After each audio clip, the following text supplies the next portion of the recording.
we get to bring on our next guest, and I'm super pumped about this one because I met Craig, and then when I learned about what he does with trust-based observations, it blew my mind. And I'm like, how do we get you in front of more people? Because more people need to hear about the work that Craig is doing. So thank you for joining us and jumping in and saying yes, Craig. It's nice to have you on. Thanks. I appreciate it. I'm glad to be here. I'm going to give you the formal welcome. So, Craig is the developer and author of Trust Based Observations. He spent the last 30 years in education working as a counselor, a coach, a teacher, and a principal. He spends the majority of his time training school leaders all over the globe in trust based observation system. He works with leaders building TBO mastery and transforming the world of teacher observations to a model of trust and support that fosters growth mindset, teaching innovation, and a school-wide culture of trust. You can learn more at his website, which is trustbased.com.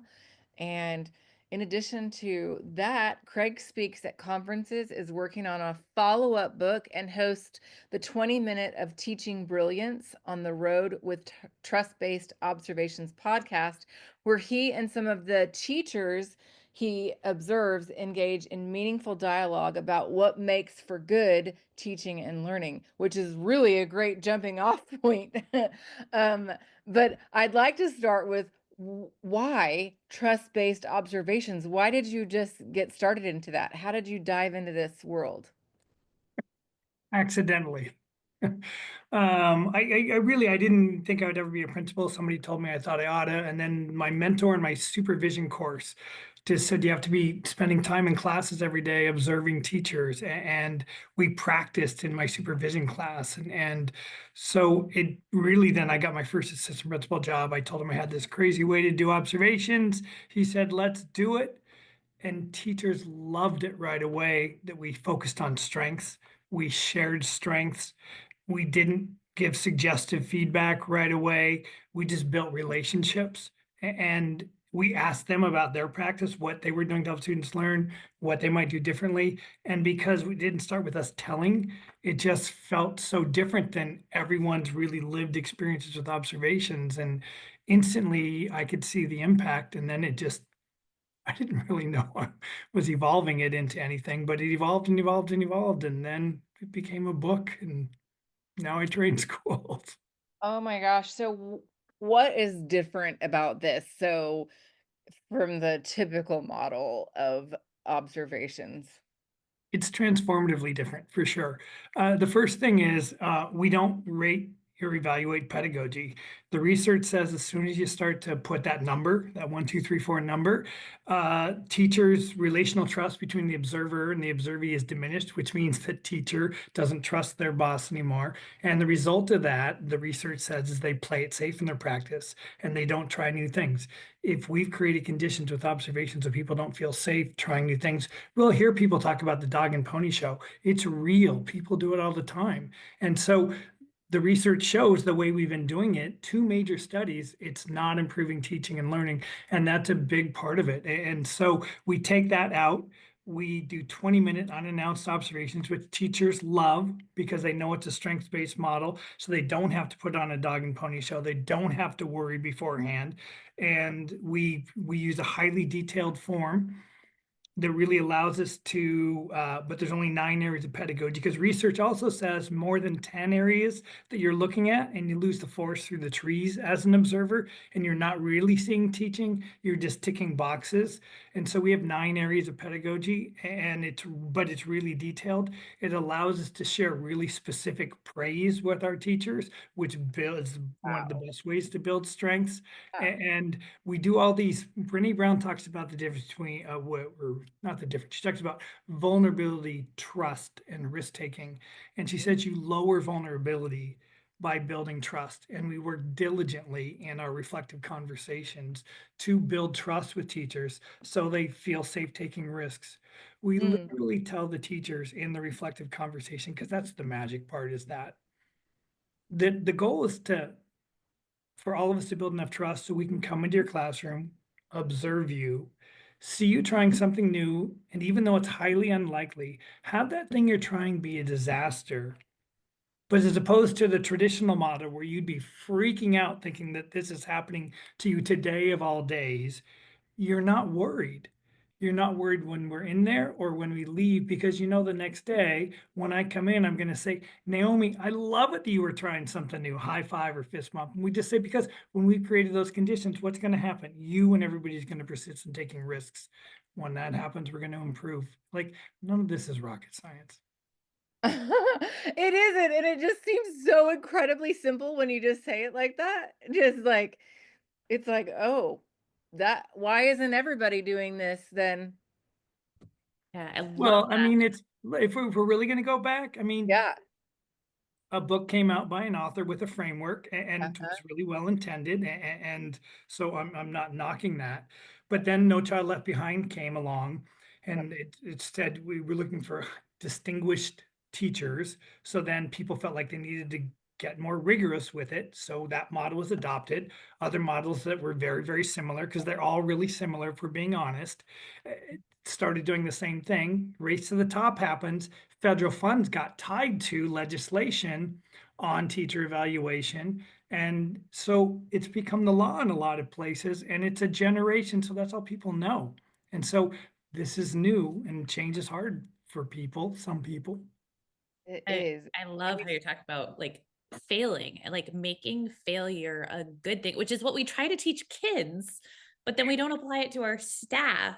So when like we were just talking about implementation in our previous session, and like then you go to implement something and no one wants to try anything. And I remember like telling my teachers, I'm like, I want you, if you're gonna try something, fail big. Like go big and fail big because then you've made some sort of progress and you've learned something. But for them to like it like you said, you have to build that trust for them to be willing to You which have to is create conditions of that. And the way it works right now, it doesn't do that. It really works opposite to that. It actually, there's research that shows that it actually increases teacher dissatisfaction, which isn't really a surprise.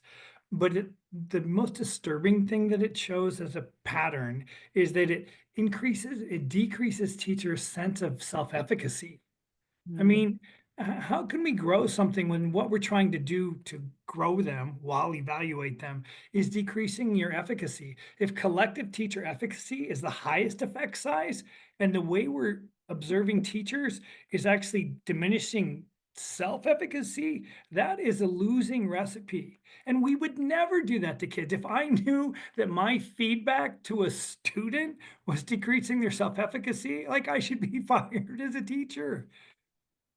oh, that's so I went to a legislative conference this morning to hear about the new rules that are going to impact or the new legislation that's going to be coming down. And they started talking about A to F. We were measured here in Oklahoma on A to F, a report card for each school district and each school, right? And this is counterintuitive to what you're talking about because then we're it's just it is it's and then they're like, oh, we're gonna change something out. We're going to add another component to how we're going to grade you. And the room collectively was sighing, right? Like it's A Gates Foundation and an Annenberg Foundation, one is a meta study of every state following Race to the Top that implemented this legislation. The Gates was 7 years, 600 million. So it's not like the research isn't out there that shows this way we're doing it isn't working and why it's not working. But getting that change on a legislative level, one, yeah, most of them are teachers, right? And right. I don't really understand. Well, let's talk afterwards. Yes, because I like what I'm thinking about right now is like, okay, and when you and I spoke originally, because this is new for me and hearing it, and I was like, but we need more people to hear about what you're doing because it is so revolutionizing to and such a more gifted, positive way to bring it to people, right? Like you're going to get better results and you have the research that backs it. So why are people afraid of using it? Look, there's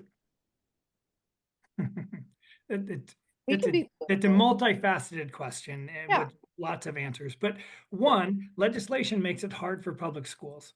and depending on the state you're in. So most of the public schools that I work with, you have to finesse and you have to still like kind of do what you're doing while doing ours. Like I have Okay. one school I work with, a public school, and they keep their Danielson form open. And if it's a good one, then they tick off all the boxes and like, good, I've got that out of the way. Others have other ways of doing it. So in public schools, you have to finesse. So that's part of it. But another part of it is like in Tipping Point, Malcolm Gladwell talks about there's 5 stages. There's innovators. They're the people that read 3 chapters of the book and they're like, Craig, can we get trained? And then there's the early adopters, like, oh, I love this. And then, oh, you got it? Oh, good. And right now we're only in that stage. And then Okay. it's like the early majority and late majority and laggards. I would never want laggards to do it, to be honest with you. Right. But it just has to, I think momentum has to build. I think if we can get one state law to change, that allows it to happen. But it transforms culture. I think I told you this story, Kathleen, before when we were chatting, but in a week it will transform your building into a culture of trust. And I was at the school and I was leaving on Friday afternoon with the head of the school, and we walked at different times on the way out. We ran into a teacher 3 different times, a teacher who we had not observed that week. And all 3 of them said almost the same thing, and they had the same sort of wistful tone. And they all said something along the lines of, "Oh, I thought you were gonna observe me." And, like, think about teachers saying, "No, Pharaoh didn't get my turn Disappointed that game." you didn't come to them. Observed, and it's because as soon as people start experiencing it, they start telling the other teachers, and by the end of the week, people want to be observed. It's like that growth changing in a week. Like teachers, the first time when we do it, we always say, "Hey, what do you think of this new way?" The number one thing they say, and it's just from focusing on strengths that first time, and because the form's so specific, I'm already thinking about what to get better at without even saying anything. That's the first thing they say. Gosh, I love it. And so if you are sitting here in this uh conference, or if somebody's watching us on the replay, because we'll have several do that, what how do they bring this to their school? What do they do to set the tone for this new kind of observe? How do you bring in both? Because you can't go away right now with state law, obviously, and a lot of this is legislated in. But how do we get to bring both, and how do we compromise and work that in? And I'm just gonna say, I hate that you have to do that. And Right? I think, well, I'm like to swear, so I'm not gonna swear because we're on this, and I'm gonna say it's BS that you Yeah. have to do that and you have to play the game. It really is. And so on my end, I'm working legislatively to see what I can do, and I've got people that are Okay. willing to help. But in the meantime, how do we make it work when you're in a public school setting? And look, there's no one simple answer. And so I mean, we come out and we train you school or school leaders for a week and we build mastery, not like a 1 hour session and like, wait, how do I do it? Like by the end, you're only going to get better. But we work with you and the either the district requirements or the laws of your state, and we come up together with what's the best plan. And so we talk about these are what some other schools are doing. What do you think might work for you? And so that's part of what we do is just find so I can't give you a solid like this is That's the okay. answer. Yeah. Right. But you can see where there's gonna be some workarounds and things that you can There do to are, and but if look, if I can do the workaround and now my teachers are happy and they're gonna stay and they're growing, and I will just say it's been hard for us to get into public schools, to be honest. Like yeah, that's not the majority of my work right that's now. what It's you said, yes. admin, and that's Uh-huh, where my heart is.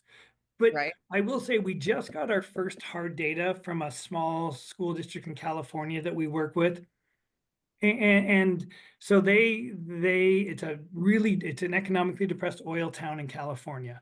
And so they got trained and then they got their first results after they'd had a year of implementation.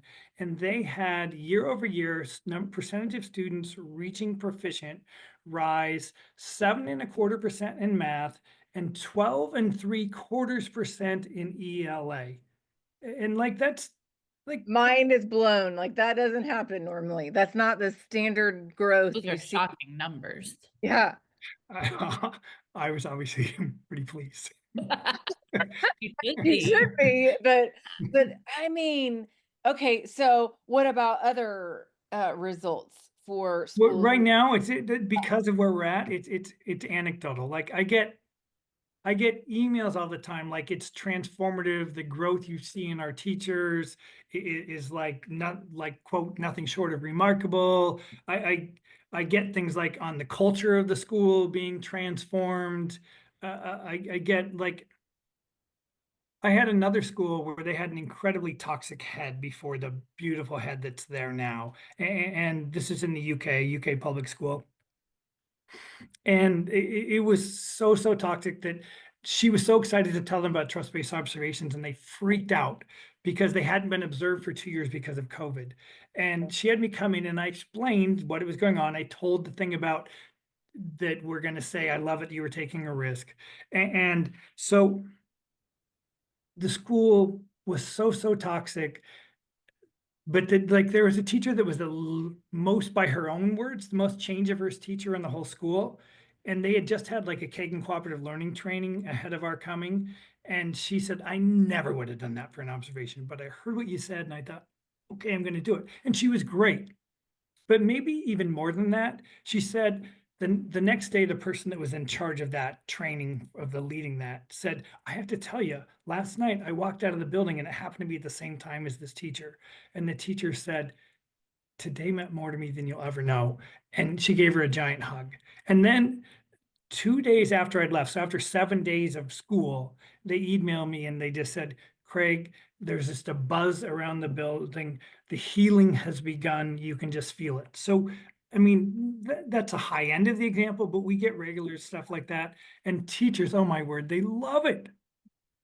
Oh my gosh, this I is amazing. It gives What me you just said, yeah, healing. The healing has begun, and I think that's the key, Yeah, that, like, there needs to be sometimes. in our schools, there needs to be healing in the relationships, and like you said, like, observations can be very adversarial.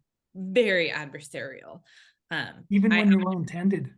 Yeah, and I'm like, I happen to be someone who is very I advocated for myself in observations, and I was the one that was like, "Hey, I'm doing this in class today, you wanna come observe me?" Yeah. So I was like, "Hey, come to my class because I want you to see what I'm doing." But other teachers really it just can be so adversarial. So I think healing is such a good word for it. We need to heal those relationships. And mm, really what you know what it is? It's just a system. We've systemized how to do it. And Mhm. so, look, the higher your emotional intelligence you are, is it going to be better? Yeah, of course. But even if you don't have the highest natural emotional intelligence, like this, it just trains you to do it and you learn how to do it. And then when you see your teachers react the way they do, all of a sudden something that was a drudgery becomes a joy. And then when you start to see the impact, then when you start to offer suggestions and they implement it and you're supporting their implementation and you see the growth in your teaching, all of a sudden observation is something that both sides dreaded. You're looking forward to. It's not. I was speaking at a group of cohort of superintendents, and one of the principals was there. She brought me in, or asked the guys that ran it if I'd come in, and she said that week, one of the principals in her district where they'd been trained said when she came in that week, the teacher said, "Oh, goody, it's my turn." Like she meant it. She wasn't being sarcastic. Like that's the change that we're talking about. mm, I'm just like, that's what we want to see. I Like, know, and be working after together. you sit in these,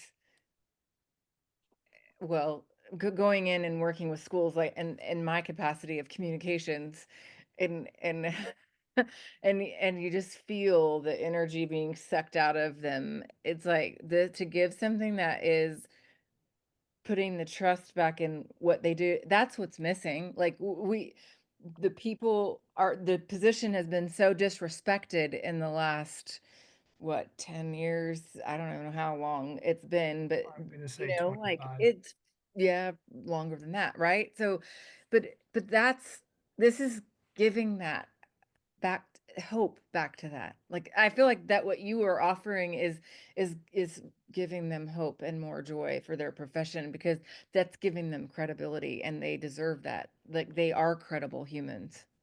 And I'll tell you, one of the things that in the last session that Naomi, you asked is like, what about the resistant ones?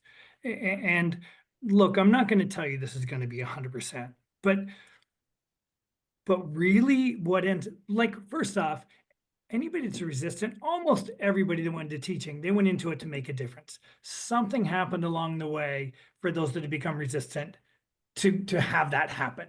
Maybe it's personal stuff, oftentimes it's stuff at work, oftentimes it's something with a bad boss. And so where's their trust? Low.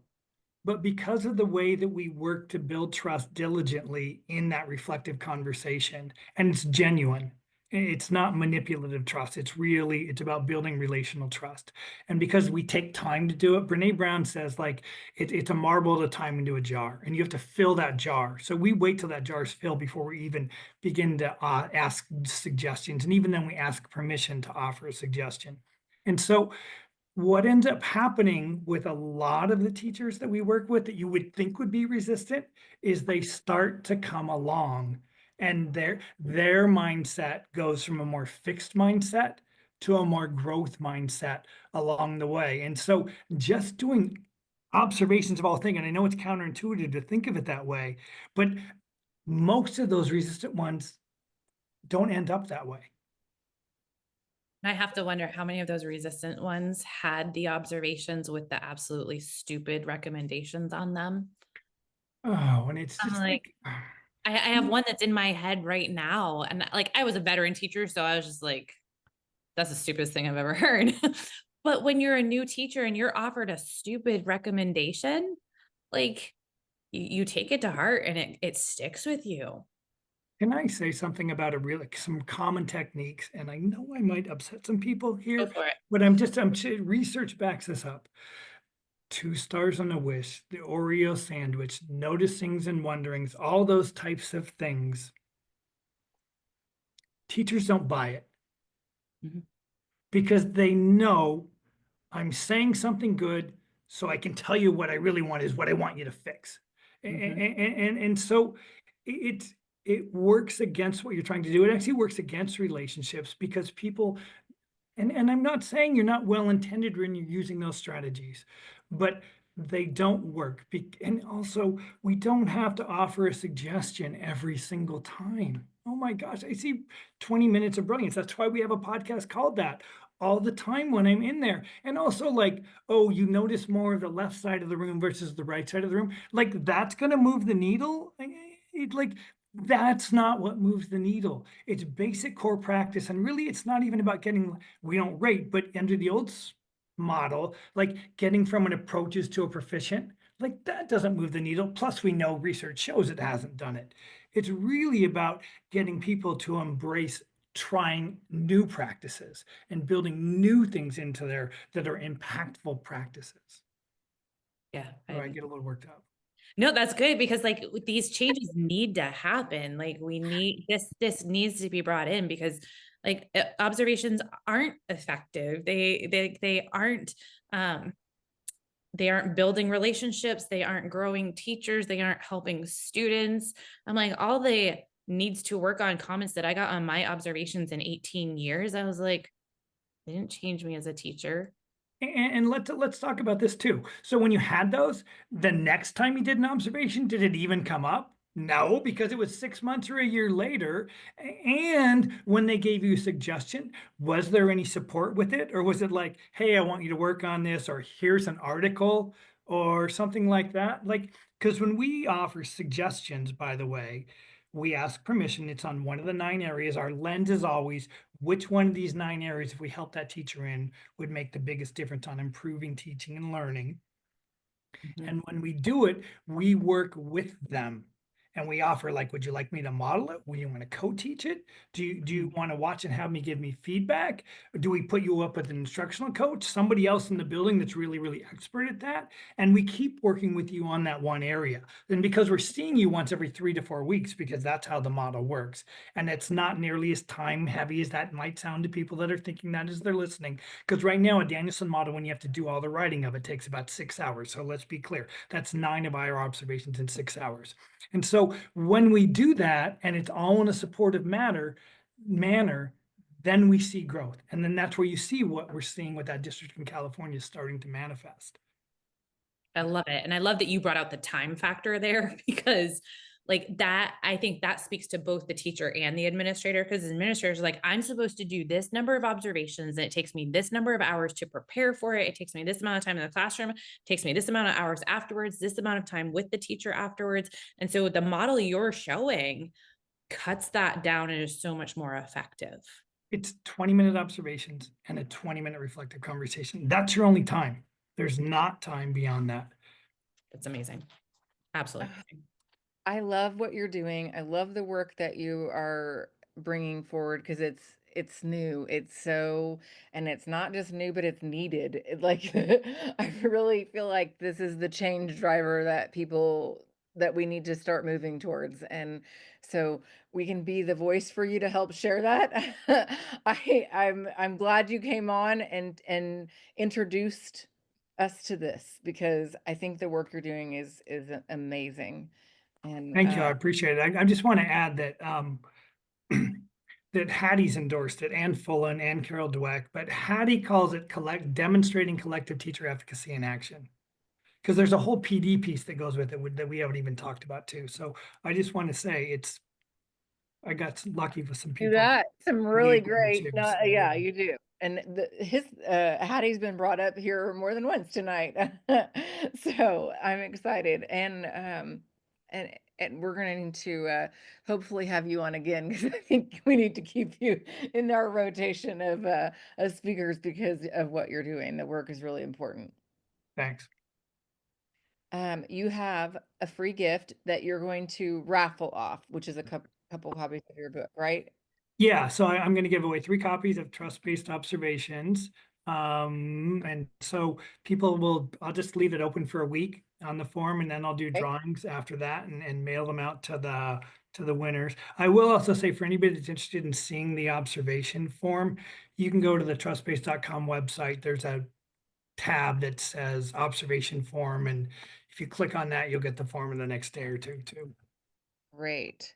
Well, Naomi just put that link in the chat for anyone to click on that and go be entered into that um, for a copy of it, or you can always go buy it, a copy That of the too. book. Are you on Amazon? Yep, yeah, of Yep. course. Okay. All right. So we appreciate you again. Thank you for sharing and creating a time for us this evening. And we'll stay in touch because We I will think for sure. work is important. Yeah. Thank you. Hey, Thank you thanks so so much for much. having me on. I really appreciate it.